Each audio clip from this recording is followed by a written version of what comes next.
नमस्कार दोस्तों, स्वागत है आपका मॉडर्न 24x7 पे। दोस्तों, आज हम हिंदी का पहला वीडियो लेकर आए हैं जिसमें वर्ण विचार के तहत हम हिंदी वर्णमाला, वर्ण, स्वर, व्यंजन, अयोगवाह, संयुक्त व्यंजन के बारे में प्रश्नों को देखेंगे और इनको जानेंगे।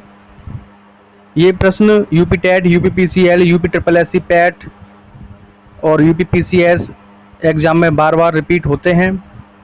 शुरू से चलते हैं दोस्तों, स्टार्टिंग से चलते हैं, वर्णमाला से चलते हैं। अगर आप चैनल पे नए हैं तो प्लीज़ चैनल को सब्सक्राइब कीजिए, लाइक कीजिए और शेयर कीजिए।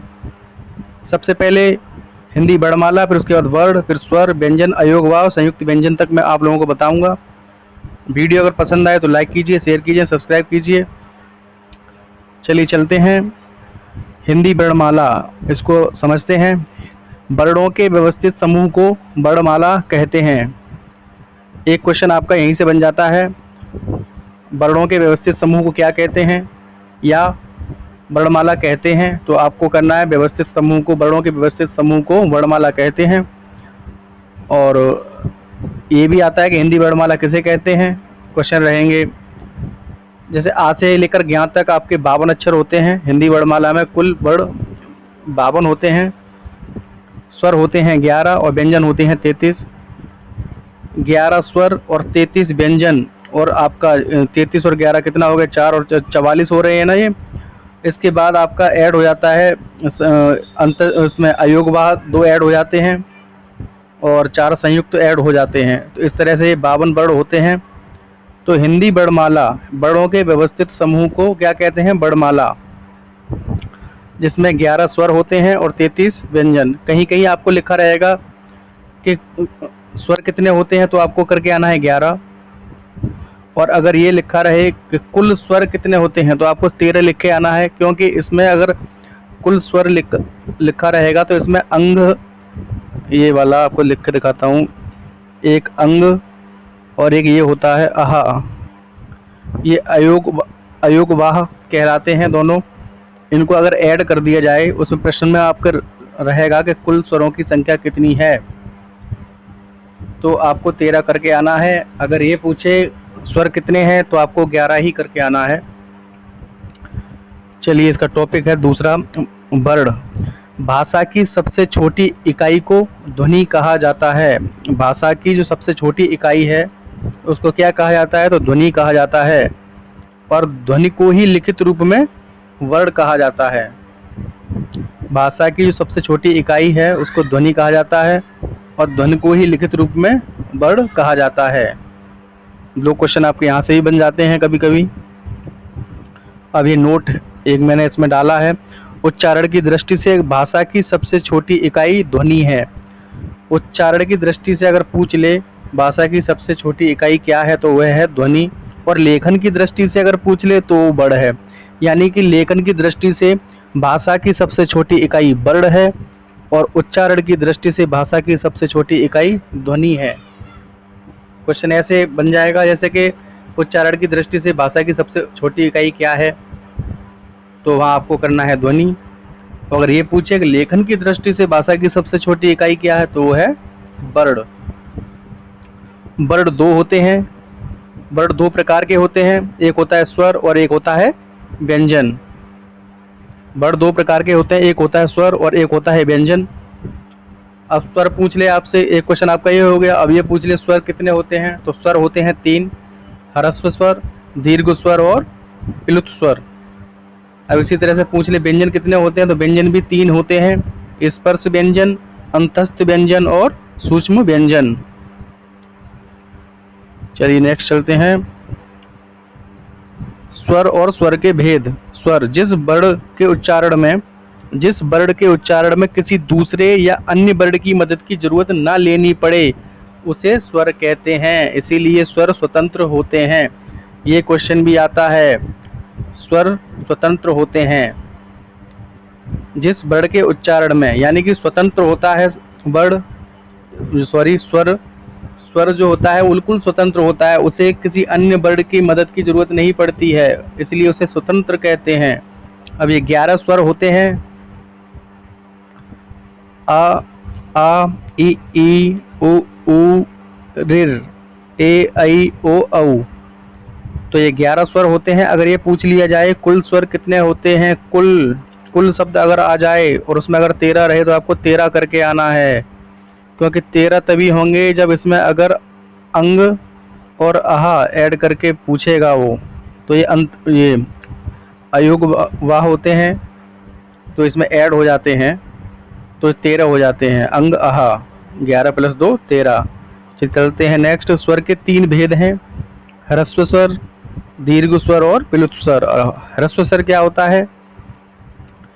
ह्रस्व स्वर जिन स्वरों के उच्चारण में बहुत कम समय लगता है उन्हें ह्रस्व स्वर कहते हैं। ह्रस्व स्वर 4 होते हैं, अ, ई, उ, ऋ। ह्रस्व माने छोटा, यानी छोटा अ, छोटी ई, छोटा उ और ऋ, और इनको बोलने में कम समय लगता है। अ, ई, उ, ऋ, यानी कि जिन स्वरों के उच्चारण में बहुत कम समय लगता है उन्हें ह्रस्व स्वर कहते हैं। तो ये क्वेश्चन ये हो गया। और दूसरा क्वेश्चन ये हो गया आपका, ह्रस्व स्वर कितने होते हैं? ह्रस्व स्वर 4 होते हैं। अब ये भी आ जाता है ह्रस्व स्वर कौन कौन से होते हैं। ऑप्शन में रहेगा अ, ए, उ, ऋ, या रहेगा बड़ा अ, बड़ी ई, बड़ा उ, ऋ। तो आपको ये करके आना है, छोटा अ, छोटी ई, छोटा उ और ऋ। अ, ए, उ, ऋ कम समय लगता है, जिन स्वरों के उच्चारण में कम समय लगता है ह्रस्व स्वर कहते हैं। अब दीर्घ स्वर क्या होता है? जिन स्वरों के उच्चारण में ह्रस्व स्वर से लगभग दुगना समय लगता है। सीधा सीधा है, ह्रस्व स्वर में कम समय लगता है और दीर्घ स्वर में उससे दुगना समय लगता है, वे दीर्घ स्वर कहलाते हैं। दीर्घ स्वर कितने होते हैं? 7 होते हैं। ये क्वेश्चन आता है, दीर्घ स्वर कितने होते हैं? 7 होते हैं। बड़ा आ, बड़ी ई, बड़ा ऊ, छोटी ए, बड़ी ए, छोटा ओ, बड़ा ओ। आ, ई, उ, ए, ऐ, ओ, औ, ये 7 होते हैं। प्लुत स्वर जिन स्वरों के उच्चारण में ह्रस्व स्वर से लगभग तिगुना समय लगता है वे प्लुत स्वर कहलाते हैं। जिस स्वर का उच्चारण प्लुत के रूप में किया जाता है आगे हिंदी की गिनती का अंक 3 लिख दिया जाता है। जैसे कि ये लिखा है भैया और ओम, यानी कि ह्रस्व स्वर में बहुत कम समय लगता है, दीर्घ स्वर में उसका दुगना लगता है और प्लुत स्वर में उसका लगभग तिगुना समय लगता है, वे प्लुत स्वर कहलाते हैं। जैसे कि भैया को बुलाएंगे तो थोड़ा, जैसे भैया इसमें टाइम लग रहा है, ओम तो इसमें तिगुना समय लग रहा है, तो ये प्लुत स्वर कहलाते हैं। चलिए चलते हैं व्यंजन और व्यंजन के भेद। व्यंजन जिन वर्णों का उच्चारण स्वर की सहायता से किया जाए। व्यंजनों को स्वर की सहायता लेनी पड़ती है। जिन वर्णों का उच्चारण स्वरों की सहायता से किया जाए। स्वर क्या होते हैं? स्वर स्वतंत्र होते हैं, वो किसी की सहायता नहीं लेते, अपने आप में बिल्कुल स्वतंत्र हैं वो। व्यंजन होते हैं वो जो वर्णों का उच्चारण स्वरों की सहायता से करते हैं तथा हवा कंठ से निकलकर मुंह में रुककर बाहर आए, उन्हें व्यंजन कहते हैं। यानी जैसे कि हम बोलेंगे तो हवा निकलती है ना मुंह से, मुंह में रुककर और बाहर आए, उन्हें व्यंजन कहते हैं। हिंदी में मूल 33 व्यंजन होते हैं। हिंदी में कितने व्यंजन होते हैं? 33 व्यंजन होते हैं और 11 स्वर होते हैं। और अगर कुल स्वर पूछे तो कुल स्वर 13 होते हैं, क्योंकि उसमें अंग और अह 2 अयोग भाव ऐड करके पूछ लेता है कभी कभी। तो जिन वर्णों का उच्चारण स्वरों की सहायता से किया जाए तथा हवा कंठ से निकलकर मुंह में रुककर बाहर आए, उन्हें क्या कहते हैं? उन्हें व्यंजन कहते हैं। हिंदी में कितने व्यंजन हैं? तो 33 व्यंजन है। स्वर कितने हैं? 11।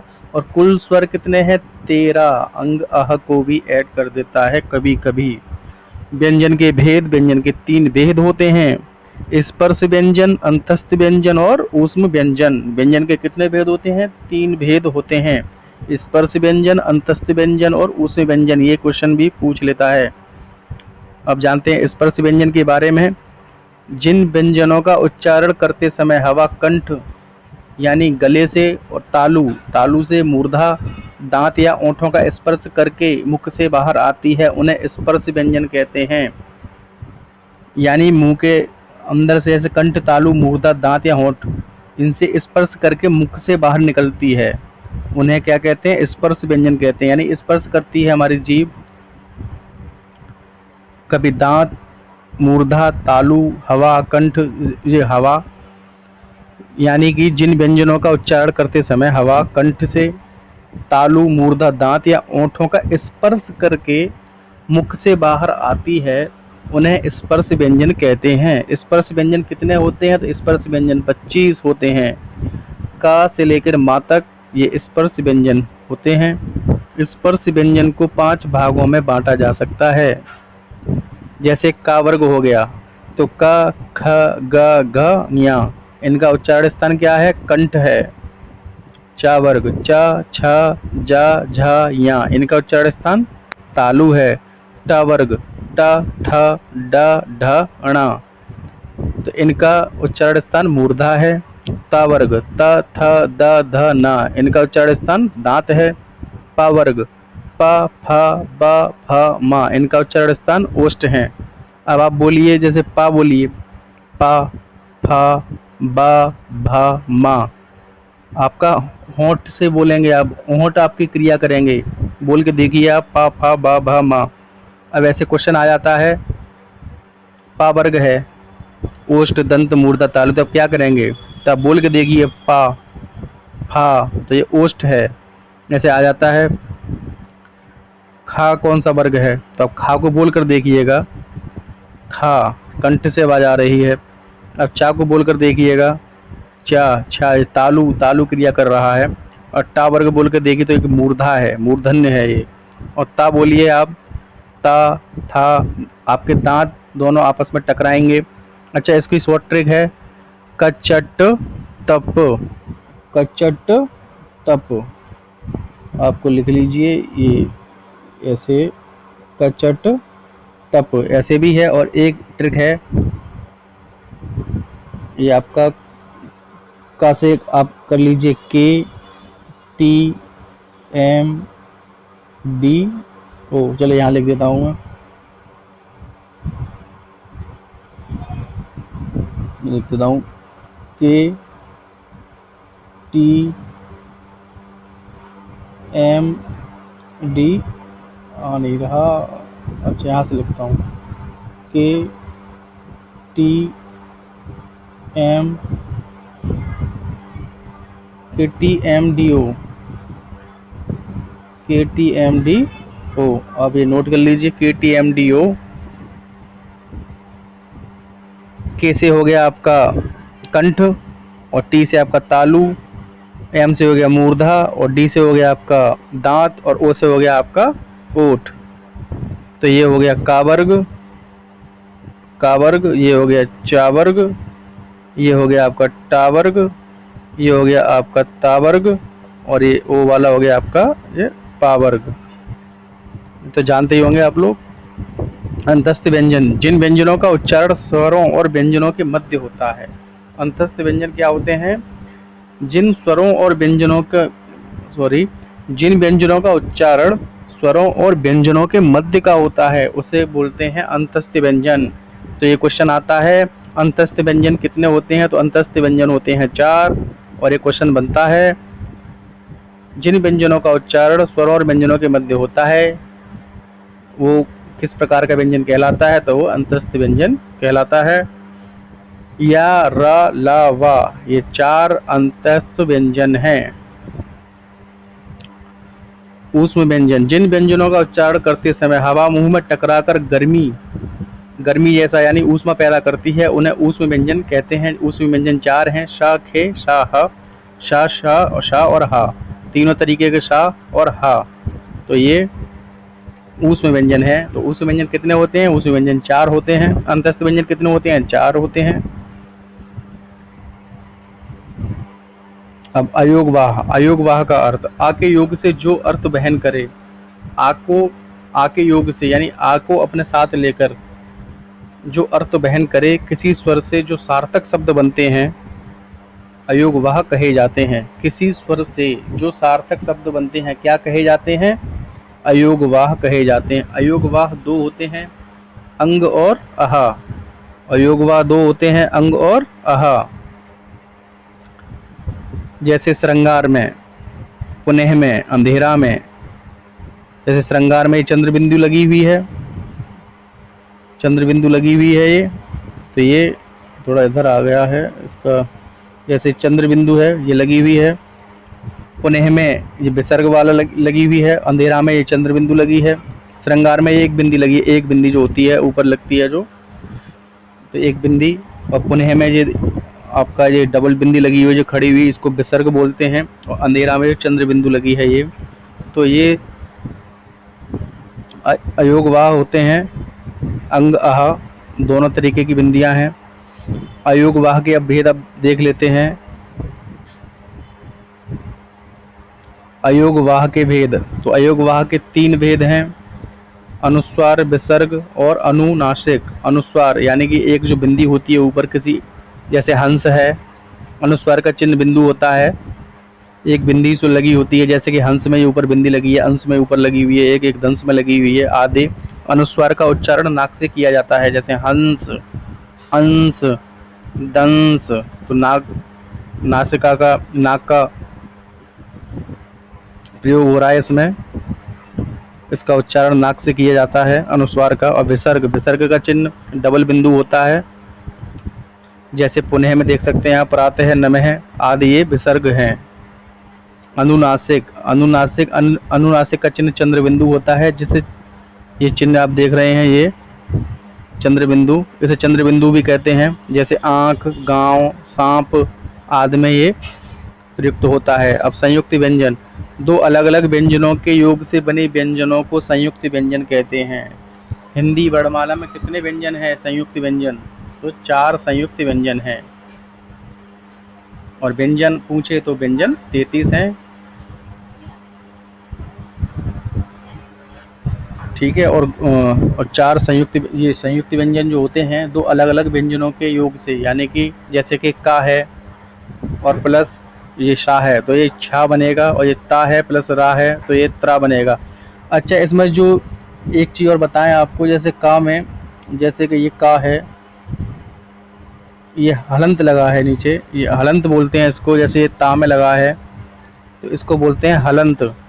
इसका मतलब होता है अक्षर आधा, आधा अक्षर प्लस शा, छा हो जाएगा ता, यानी आधा ता और प्लस रा जो है त्रा। देखिए स्वर, देखिए बोल रहे हैं तो देखिए कैसे ध्वनि निकल रही है। आधा ता और रा, त्र, आधा आ और या, और आधा शा और रा, श, आधा का और शा, छ। तो ये चारों ये क्वेश्चन है, इसमें से कभी ना कभी एक क्वेश्चन जरूर आता है, बनता है एग्जाम में। ये मोस्ट इम्पोर्टेंट है, आप इसको रट लीजिए, पूरा आप देख लीजिए। चारों में से एक कभी ना कभी आपको मिलेगा ही मिलेगा, TET, UP TET, C TET में।